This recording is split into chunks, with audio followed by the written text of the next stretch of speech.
ഇറാനിപ്പോൾ ഇസ്രായേലിൻ്റെ ആണവായുധ പദ്ധതിയുമായി എല്ലാവിധ അന്വേഷണങ്ങളും ഉണ്ടാകണമെന്ന് വലിയ രൂപത്തിൽ സമ്മർദ്ദം ചെലുത്തുകയാണ് ലോകരാഷ്ട്രങ്ങൾക്കിടയിൽ.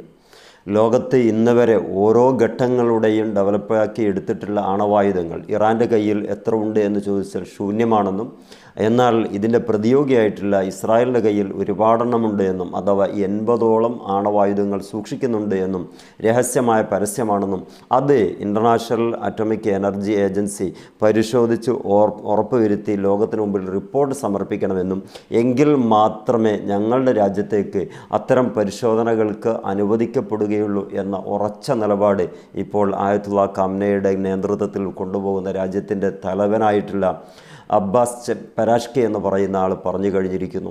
അഥവാ ലോകത്ത് സമാധാനമാണ് ഈ വിഭാഗം ആഗ്രഹിക്കുന്നതെങ്കിൽ അസമാധാനത്തിൻ്റെ വിത്തുകൾ എല്ലായിടത്തും പായിക്കൊണ്ടിരിക്കുന്ന അമേരിക്കയുടെ കയ്യിൽ ആണവായുധങ്ങളുണ്ട്. എന്നാൽ അനാവശ്യമായിട്ട് സൂക്ഷിച്ചു വെക്കുന്ന ഇസ്രായേലിൻ്റെ കയ്യിലുണ്ട്. അഥവാ അംഗീകാരങ്ങളൊന്നും ഇല്ലാതെ ഒരു ഒപ്പിടലും നടത്താതെ ഇസ്രായേൽ വളരെ വലിയ രൂപത്തിൽ എണ്ണങ്ങൾ കൂടുതൽ വ്യക്തതയില്ലെങ്കിൽ പോലും 80 എണ്ണം ഈ ഇസ്രായേൽ ആണവായുധങ്ങൾ സൂക്ഷിക്കുന്നുണ്ട്. അതിനൊന്നും ചോദ്യങ്ങളോ പറച്ചിലുകളോ ഇല്ലാതെ തൻ്റെ രാജ്യത്തെക്കുറിച്ച് ചിന്തിക്കുന്നവർക്ക് അത് കേവലം മൗഢ്യമായ ചിന്ത മാത്രമാണെന്നുള്ള ഒരു മറുപടിയാണ് ബ്രിട്ടനിക്കെതിരെ ഇന്നലത്തെ സ്റ്റേറ്റ്മെൻറ്റിന് ഇറാൻ കൊടുത്തിട്ടുള്ളത്. ബ്രിട്ടൻ കഴിഞ്ഞ ദിവസം UN-ൽ ഒരു പ്രഖ്യാപനം നടത്തിയിട്ടുണ്ടായിരുന്നു. നമുക്ക് ആദ്യം ചിന്തിക്കേണ്ടത് ഇറാൻ്റെ സമീപനങ്ങളും അവിടുത്തെ പ്രവർത്തനങ്ങളും അറിയണം. അതിന് IAEA എന്ന് പറയുന്ന ആ ഒരു സംഘടനയെ നമുക്കവിടെ പ്രവേശിക്കണം.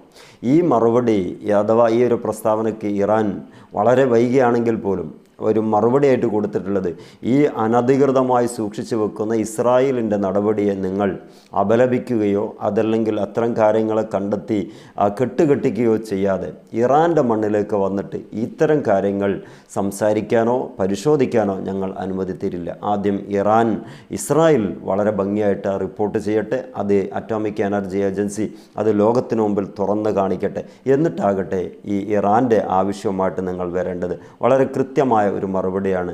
അത് നന്നായിട്ടുണ്ട് എന്ന് തന്നെയാണ് പേഴ്സണലി നമ്മളൊക്കെ ഉദ്ദേശവും. കാര്യം അങ്ങനെയാണ്. ഒരു ഒപ്പുവെക്കലും ആണവ കരാറിൽ ഒരു ഒപ്പുവെക്കലും നടത്താതെ ഇസ്രായേൽ കൊണ്ടുനടക്കുന്ന ഇത്രയും വലിയ ഭീമാകാരമായിട്ടുള്ള ആണവായുധങ്ങൾക്ക് ഒരു മറുപടിയും ചോദ്യമില്ല. അതേ അർത്ഥത്തിൽ ഉണ്ടാക്കിയേക്കുമോ എന്നൊരു ഭയപ്പാടിലാണ് ഇറാൻ്റെ പേരിൽ വലിയ പ്രശ്നങ്ങളൊക്കെ ഉണ്ടാക്കി വിടുന്നത്. കാത്തിരുന്ന് കാണാം മറ്റൊരു വീഡിയോയിൽ.